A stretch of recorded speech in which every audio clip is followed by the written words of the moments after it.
2 wins in their past 7 games. Champions League is slipping through their fingers, and it's they are the architects. In the last 3 games, they've conceded goals, and for some reason, no, it's focusing on playing where it belongs, and blame belongs right in the heart of the fans Postecoglou's determination and desire to play in one particular way makes his team so predictable. It makes him so easy to play against. You know exactly what you're going to do, and he is not a good manager simply by that. It is impossible to it's the skill set. And it's a very unforgiving terrain. And if you are pragmatic, if you can't amend the can't amend the style, slightly adjust in order to accommodate a very gifted opposition, lots of the time the Premier League, yeah, that, and that is what. Let's think of any good manager in the league. Pick an example. Let's pick Mikel. Your uncle. Manager I particularly like. What's wrong with him? Manager I rate. And let's use him as an example. He's possessed. Exactly where. As in the devil?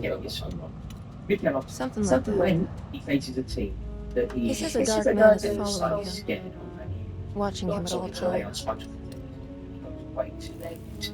do you make of it? It's nonsense, of course. But I'd be lying if I said it didn't bother me. You see, it runs in my family. Possession? No, detective. Deteriorating melancholy.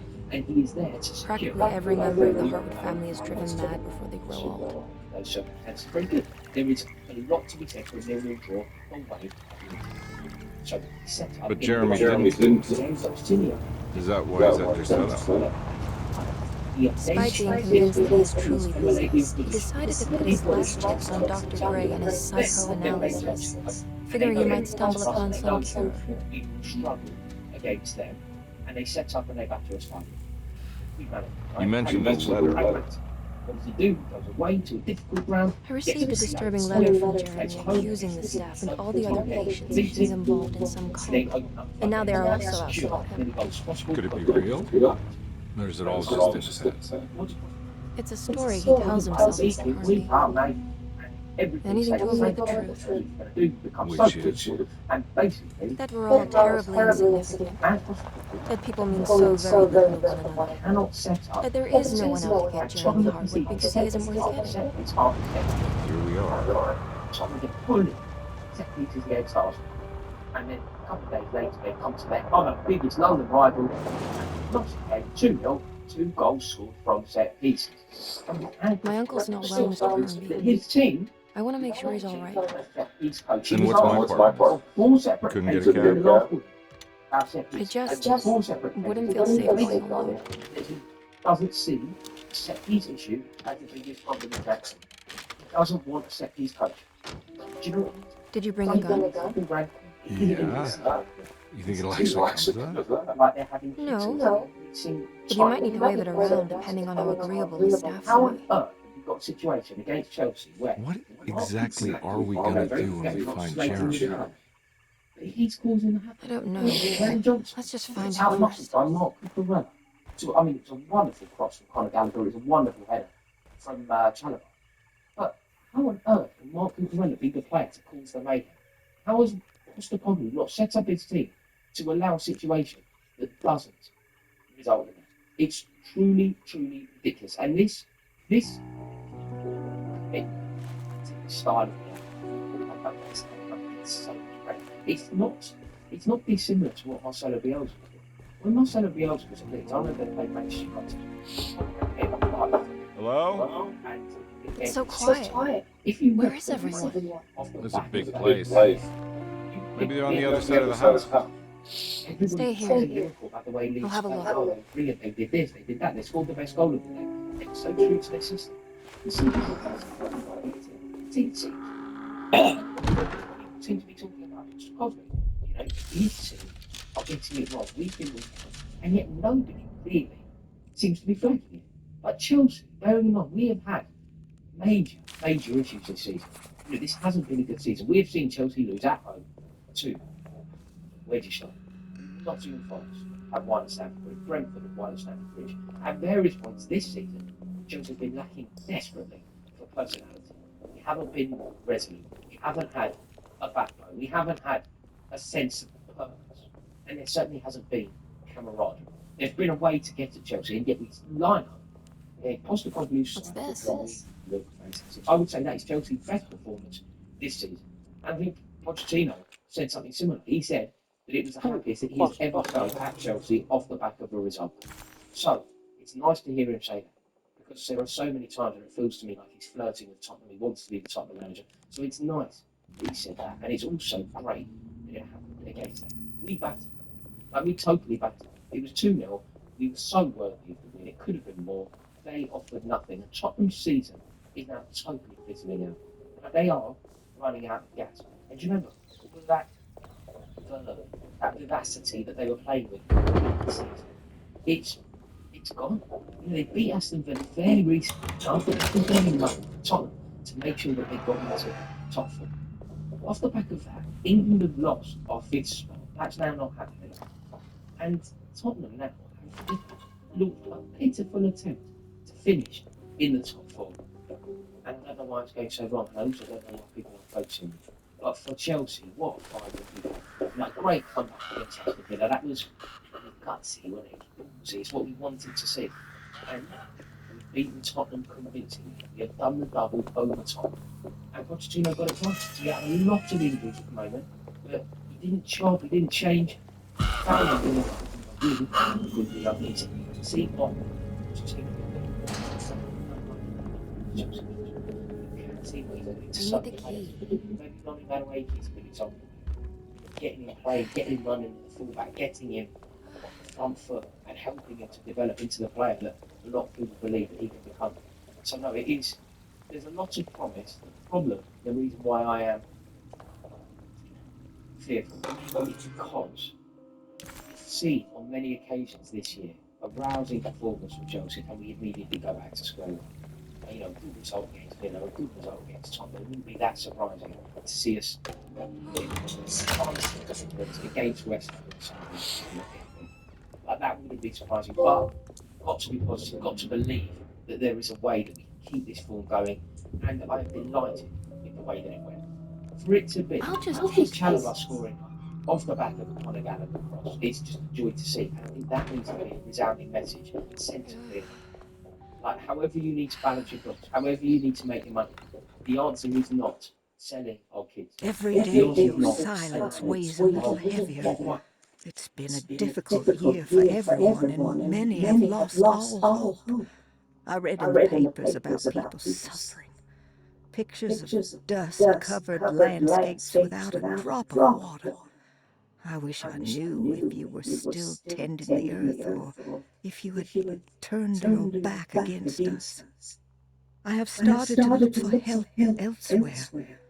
I pray you will tell me if I'm going down a path that you find disagreeable. With help from Baptiste and Charlotte, I've found comfort in the practice of the voodoo. I have long been skeptical of that Caribbean cult, but it's been of good use to me. It seems all harmless in my book. I say some words dreamt up by the Creoles, and I carry around a small pocket of Greek. Nothing of this is mentioned in the Bible, of course, but the French quarter priestess tells me it's all connected. She says the Christian God is just one more perspective on the creator of things. That's what I like to think, but the other way around, that the spirits of her faith are just aspects of you, our Heavenly Father. I am so grateful for the word you gave Mr. Hartwood. We will sing your praises at St. John's Eve. The world will be blessed soon again. Only the sacrifices of the Old Testament compare to your demands. Let it be the truth. A mother of earth, wood, and dirt. A mother of 1,000 young. Sacred Sand, $1. Black Cat Oil, $1.50. Devil Shoestrings, a quarter. That makes $2.75, madame. What was that you were telling the doctor? A goat without horns. What does that mean? You must have misheard me, madam. I said no such thing. Please. I know I don't look like any of you, but I'm devout. I'm ready to do what it takes. Do not be so eager to sacrifice the few things you have left, madam. Now please, leave my store. A goat without horns.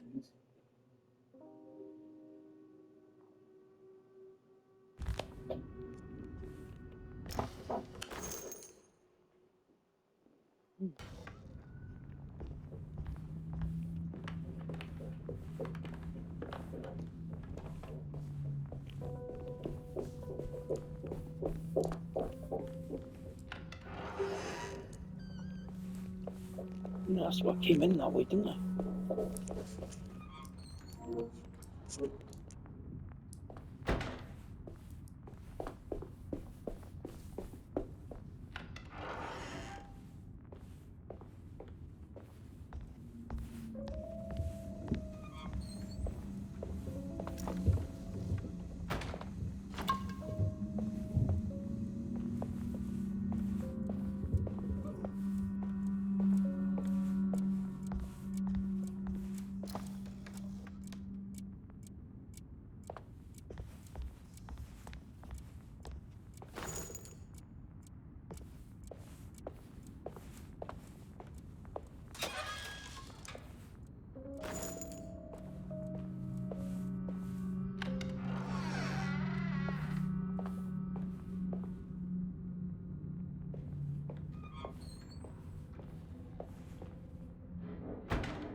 What was that?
I need the key.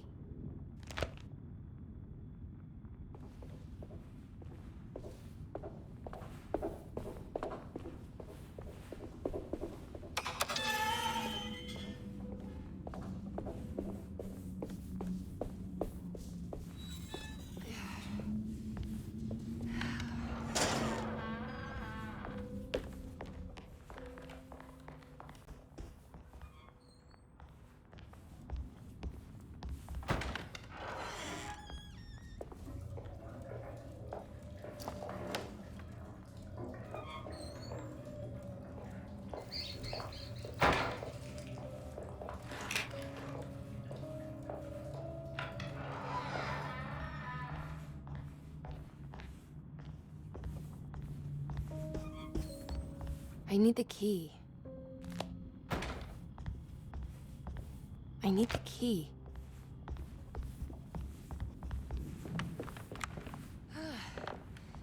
It's wet shut.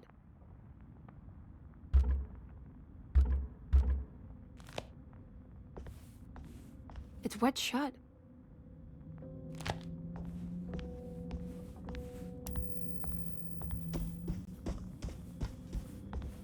It looks important.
Ah, what's this?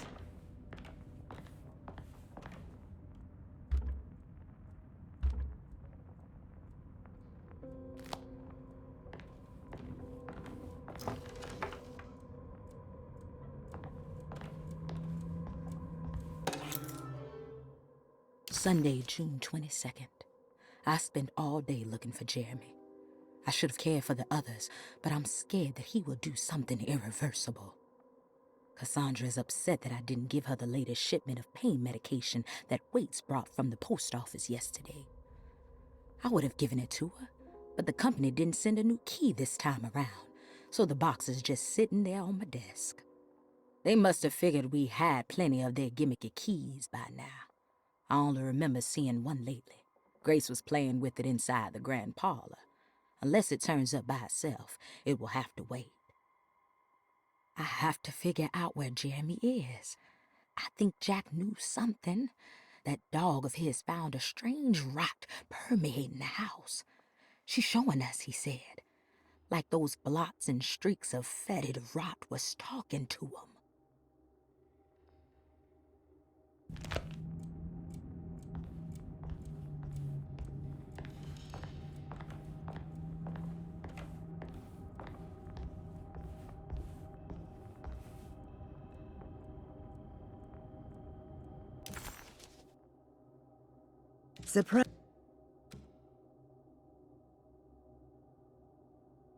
Surprised by her own reckless decision, Emily found herself breaking into Desetto.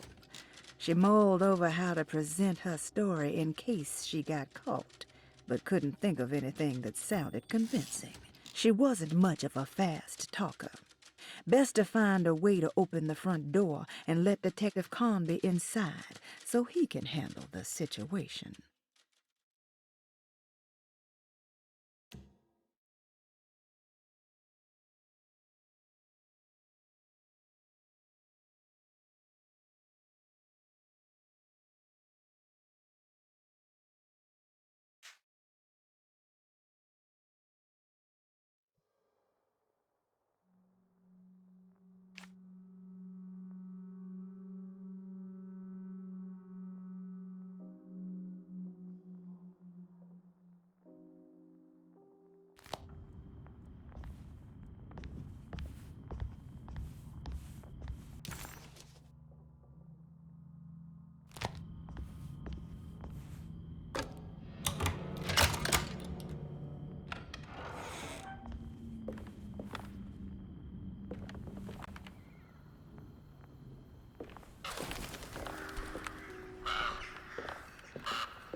I need the key.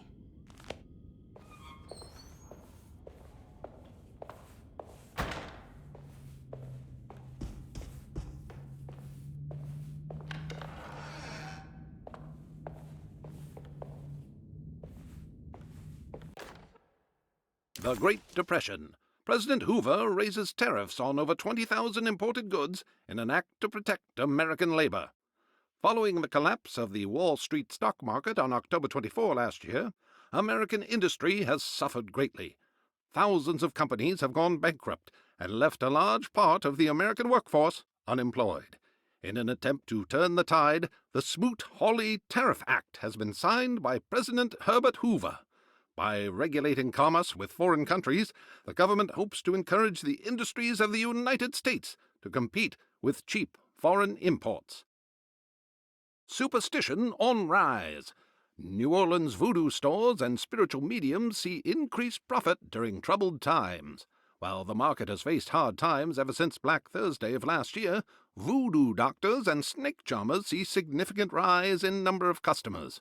With the coming Eve of St. John on the 23rd, the police expect increased cult activity around Bayou St. John, the southern shore of Lake Pontchartrain.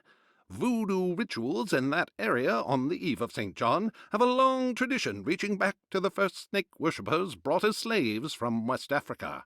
During the 19th century, its practice was popularized by the legendary Marie Laveau, and has since been embraced by many of the Creoles and the surviving aristocracy of the French Quarter. Author seeks asylum. Rumors regarding author Cassandra Beauregard making Derceto her home verified. Derceto Hospital is an old plantation building on the eastern shores of Lake Pontchartrain. While often considered an asylum for the insane, residing Dr. Elmore Lee Gray prefers to think of it as a convalescent home, a place where you can go to rest. The patient list is kept secret, but thought to include many of the black sheep of wealthy families, because at Derceto, treatment does not come for free. Local author Cassandra Beauregard has now been confirmed by her own admission. She's been lauded as a powerful Creole voice and written many successful books. Lately it was reported from Hollywood that she has finished a moving picture manuscript titled Slaughter Gulch. That film is set to hit the theaters next year.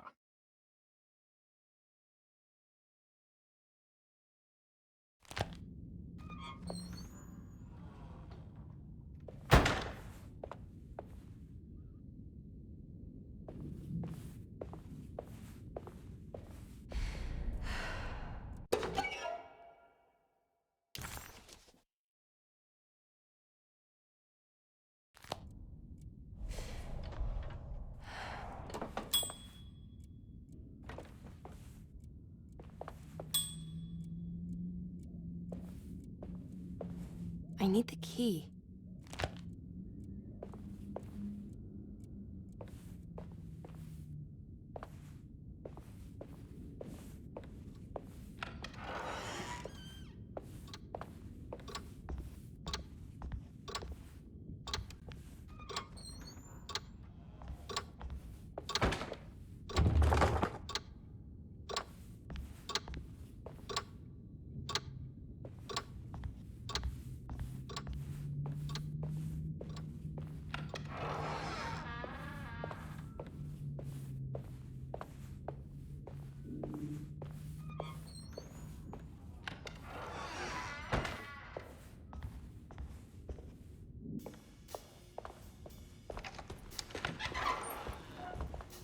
Wait, don't.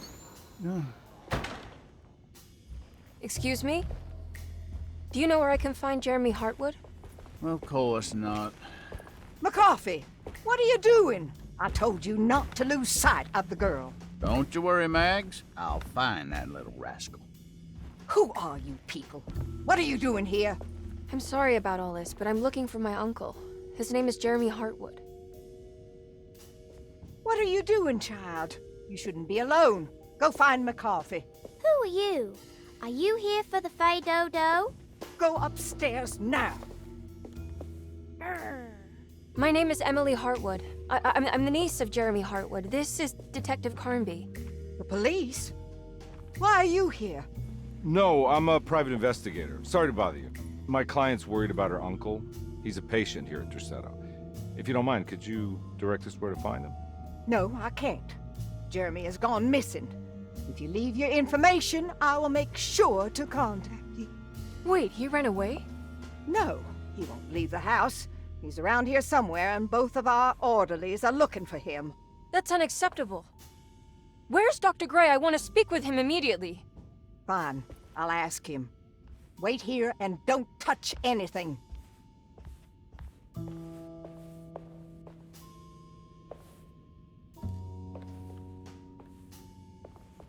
Do you want to see Jeremy's room? Can you show us? Follow me.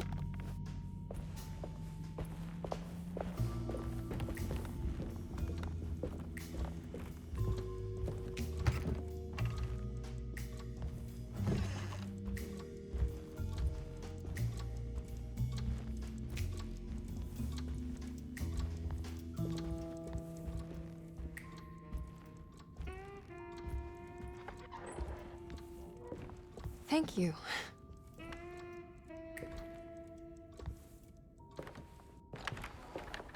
Strange kid. Let's look around, see what we can find.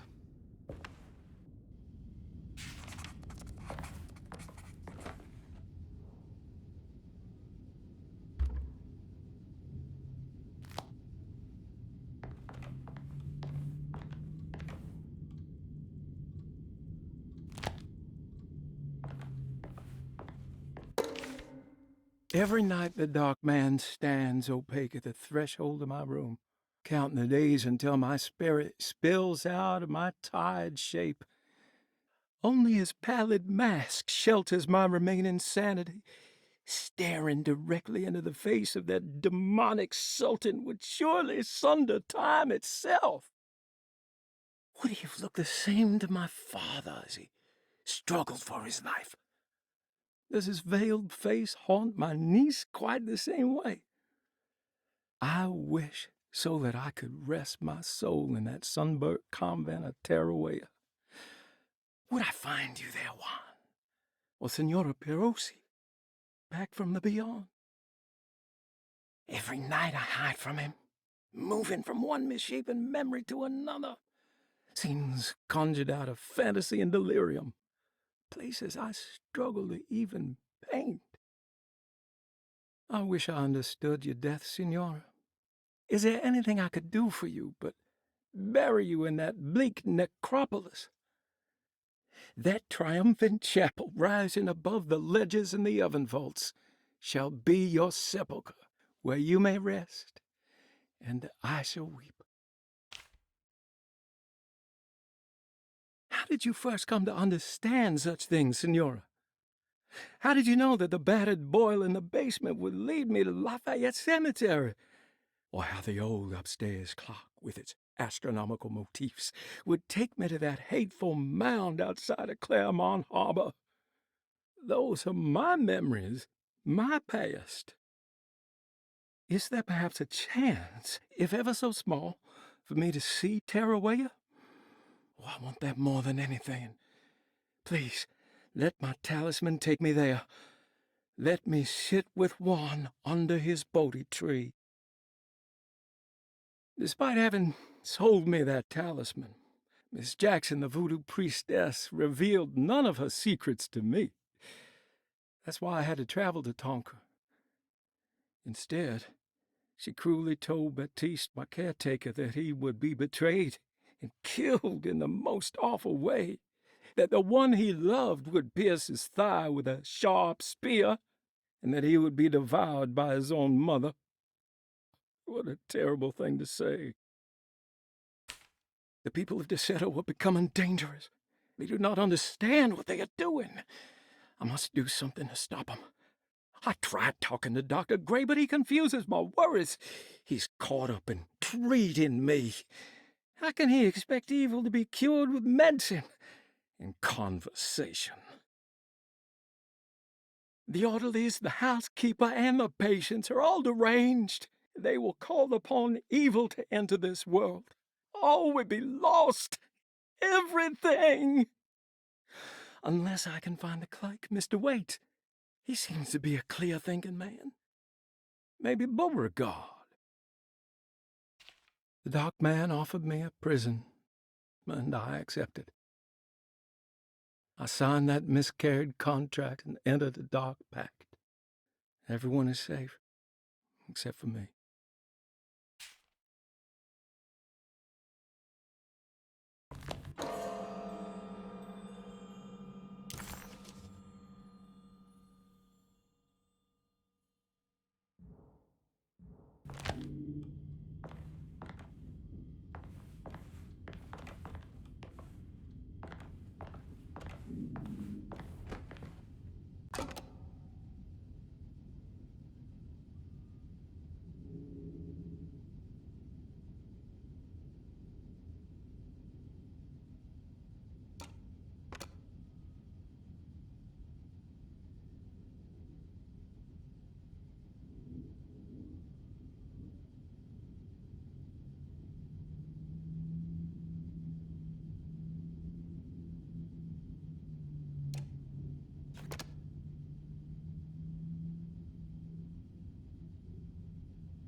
Have you ever seen anything like this?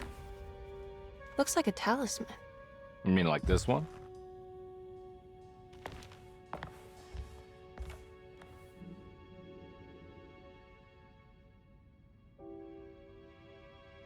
Can you find me a knife to cut the canvas?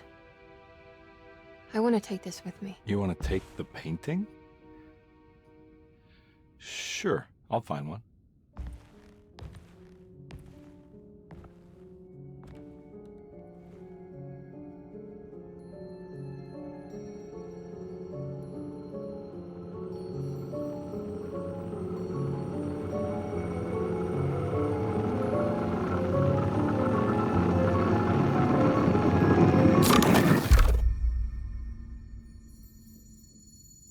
I found this tube as well. Should keep it safe for you.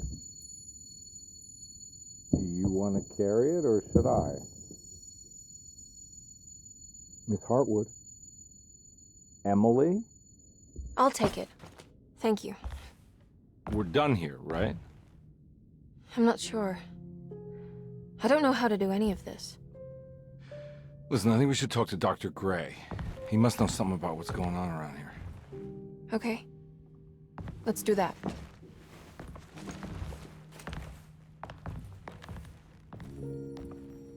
Come on, I don't want to be here all night.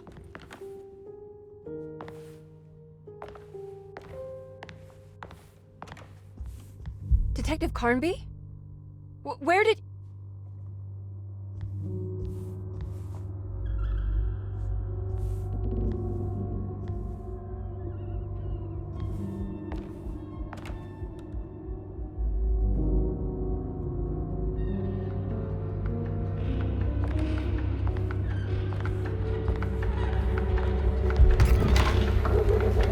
What on earth is happening? What is this place?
can't go that way.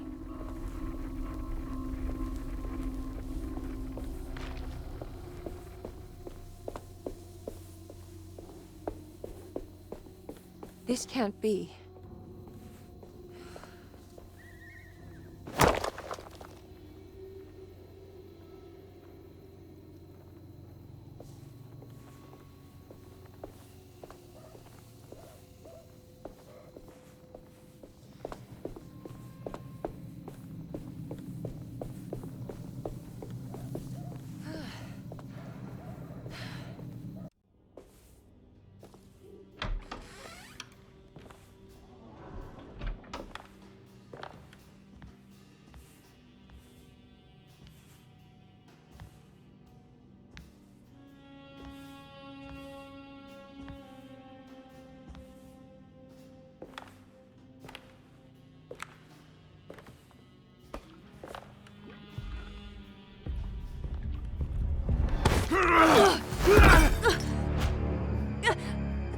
Emily, is that you? Baptiste? How'd you get here? I was back at Derceto. Looking for my Uncle Jeremy? Jeremy's your uncle. I didn't know. Why would you? You're still working at Derceto? Yeah, both me and Lotta stuck around. We're real orderlies now. You remember my sister Lotta, don't you?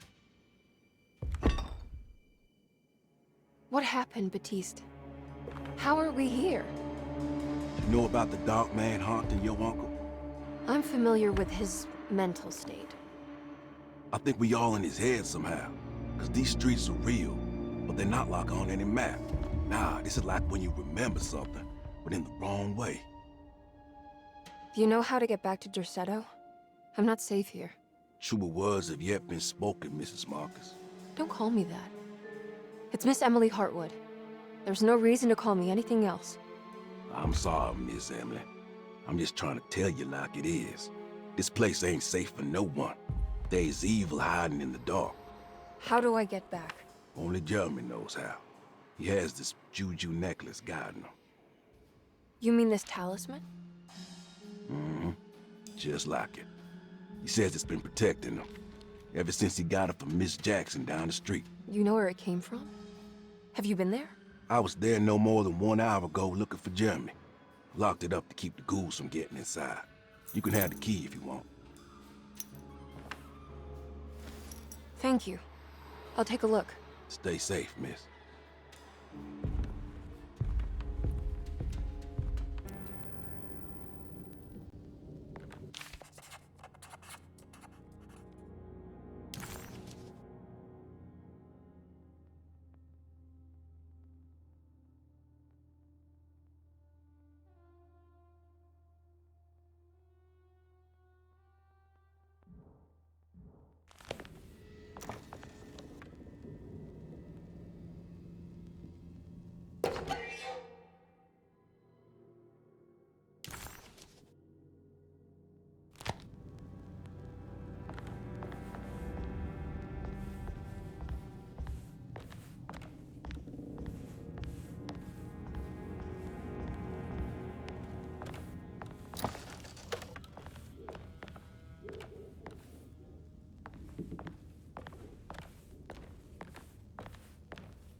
Ah, what's this?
This must be Miss Jackson's place. Let's see if we can find out more about Jeremy's talisman. It looks exactly like Jeremy's talisman.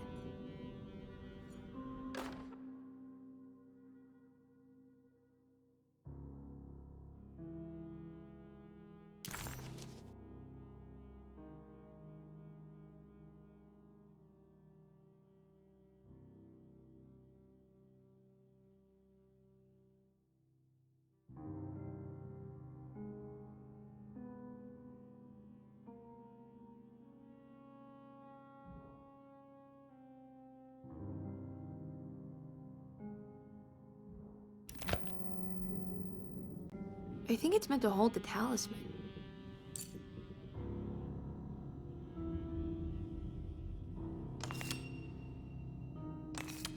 I'm not sure what numbers I should use. Maybe there's something in Jeremy's notes.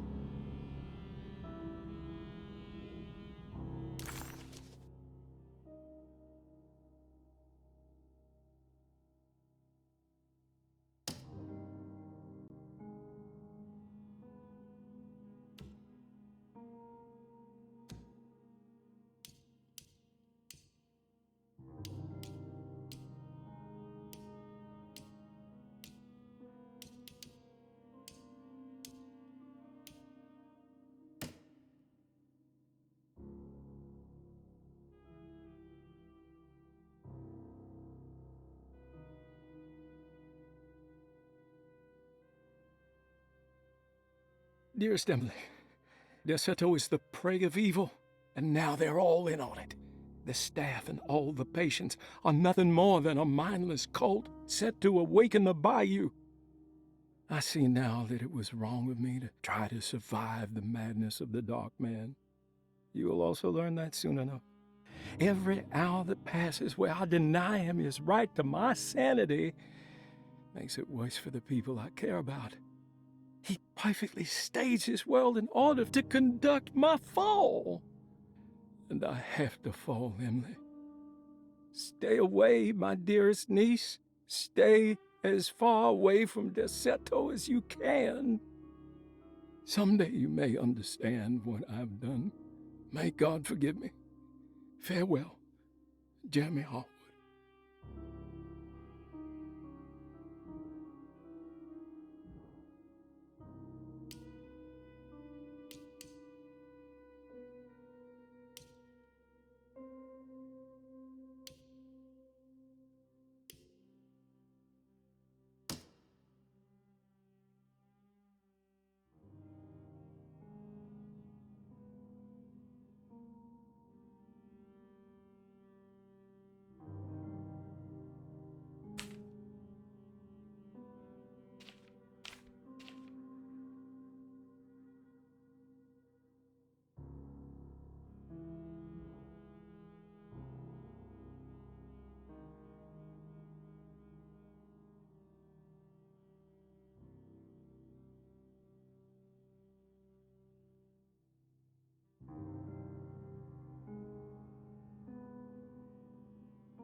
What's that picture in the glass?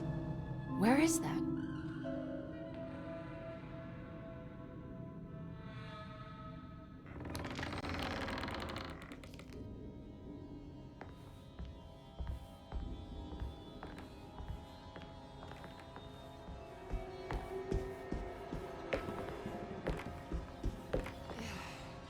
Good to see you again, Miss Hartwood. Mrs. Thompson told me you were here. She also alerted me that you brought a detective with you. I'm very curious to hear what this is all about. You don't remember me, do you, Miss Hartwood? We met at your family's house in the Garden District, when your uncle was about to be admitted under my care. No, I remember. Sorry. I'm not really feeling well. Oh, well, in that case, have a seat.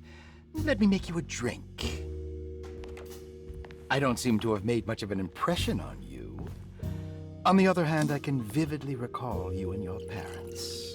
Because of our cheerful disposition, I'm sure. You are far too intelligent to think that. You come from a joyless family, Miss Hartwood. The only amusement I took from my visit was discovering that the young lady's drink was an old-fashioned. Very astute. Is that supposed to make you seem attentive or intelligent? Whatever you prefer. Are you ready to tell me why you are here, Miss Hartwood? And why you brought a detective? I received a letter from my uncle. He seems certain that he was in danger here. If I find out you're treating him badly, I'll be taking him back with me to New Orleans. Really? Is he going to live with you in your tiny garçonniere? That would be a spectacular way to ratify your spinsterhood. Because you are well aware that your father would never let him back in his house. No, I have it. Maybe you can bring him back up north. You've been wanting to move back for quite a few years, haven't you? You always preferred your mother's side of the family. Jeremy is free to leave with you. I won't object. However, there is one problem, as you might have learned. He is, in fact, missing. Do you know where he could have gone? No, I'm afraid I don't. I have my staff looking for him. I'm sure he will show up eventually. Especially if he learns that you are here. He is quite fond of you. What can you tell me about his condition? I never heard a proper diagnosis. What is your medical opinion of him? Well, let me think. He is an anxious man, depressed, even. He suffers from a perceived lack of order in his inner and outer life. He constantly complains about events not presenting themselves according to their divine nature. And the Dark Man? Hard to tell if it was ever anything specific.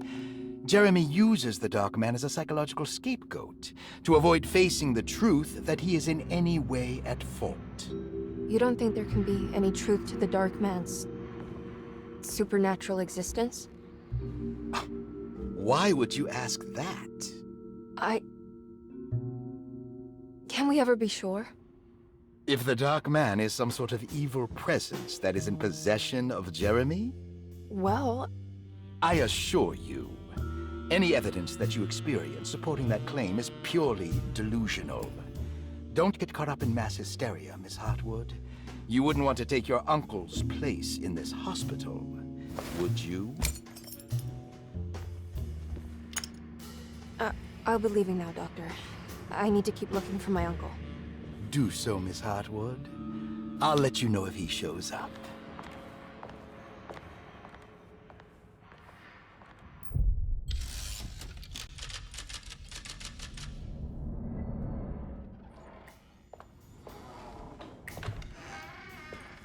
Detective Carnby! God, I'm glad to see you. I was afraid you had left. Me? You're the one who just disappeared. It's hard to explain. I think I blacked out. It was like I went somewhere else. It's okay, miss. You're clearly upset. No, I don't know what's happening. This is a very stressful situation for you, I understand. Ugh, no, you don't understand. Just take a deep breath. Why don't you sit down, smoke some of the Perique? If you want, I could even drive you back to New Orleans. I just want to have a talk with Dr. Gray first. I want to stay. I found a talisman just like the one in the painting. I think I might be able to figure out where Tarawea is, where Jeremy wanted to go. That's great. Just stay out of trouble, okay? Let me handle the investigation. I'm not crazy, Detective. Not yet. Okay, catch you later.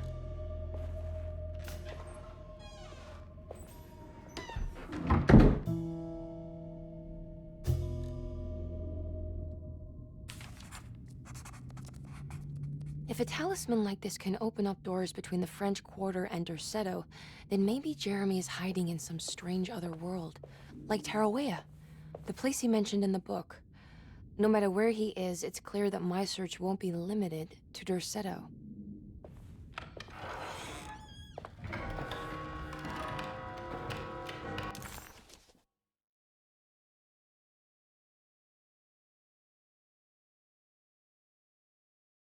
Despite making a fool of herself in front of Dr. Gray and Detective Conby, Emily felt surprisingly invigorated.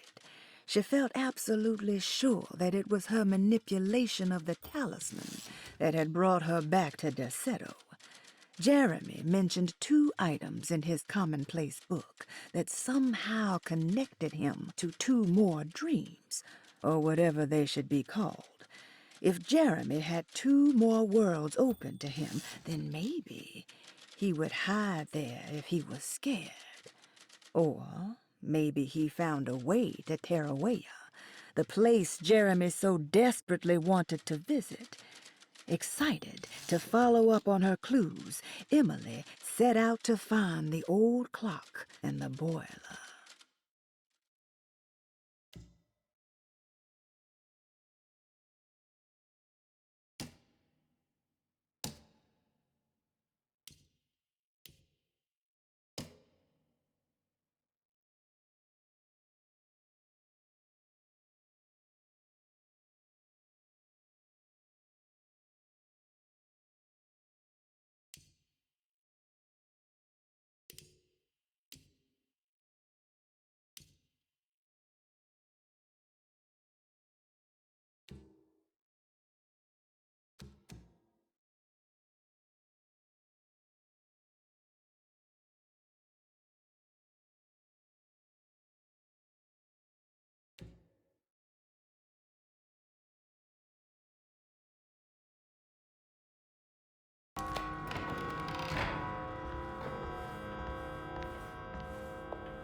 I need the key.